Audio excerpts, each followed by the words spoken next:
This is my small little January book haul.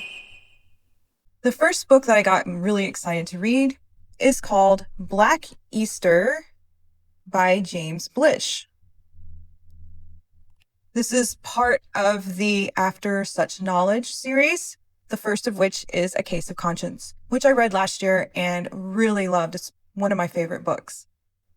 And so this is part of that trilogy. It was first published in 1968, but what I have is the 2024 version. And it deals with what if sorcery was real? And he has a really cool author's note. There have been many novels, poems, and plays about magic and witchcraft. All of them that I have read classify without exception as either romantic or playful. Whatever other merits this book may have, it neither romanticizes magic nor treats it as a game. So I am really excited to read this book.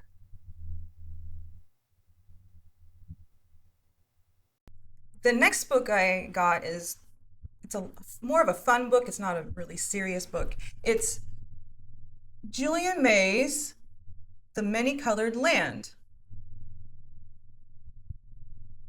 And it was first published in 1981, and this is the 1983 version. And you can see I'm almost finished reading it.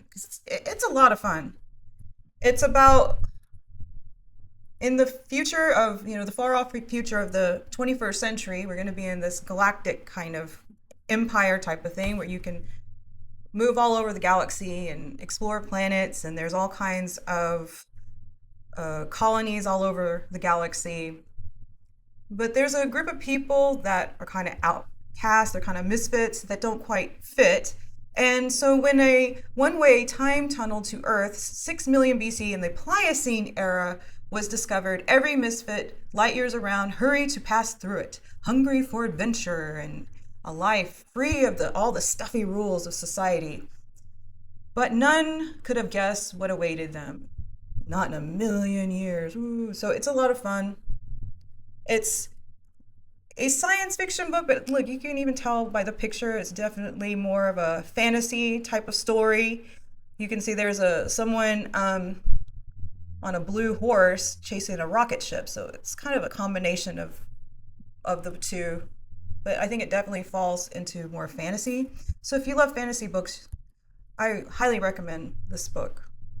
Now, the next two books are more for children, but they're very special to me.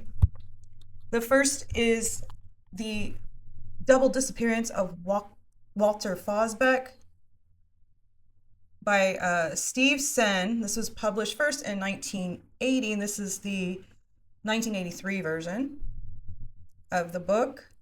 And you can see there's a boy in a bed next to a dinosaur. One day, Walter Fosbeck woke up to find himself in a world where everyone was a dinosaur. Except for a few fossils housed in the city's historical museum, Walter is the only human around. So how did he end up here, and how does he get back home? So I remember this from when I was a kid. So I was happy to find the book. This next book is especially special to me because I read it in one day once when I was a kid. And I just remembered in the back of my mind, there was this book I really loved about these boys that went to a mushroom moon, and I kept calling it a mushroom moon. And I couldn't find the name of the title, but finally found it. It's The Wonderful Flight to the Mushroom Planet. And isn't that a beautiful cover? I love the cover. This was first published in 1954, and this is the 1973 version. And what's super cool is that inside, someone wrote in it, and it says they were from Pacific Grove, California. And what's cool is that this story takes place partially in Pacific Grove, California. So an extra fun thing. And as you can see, we've already been reading this book.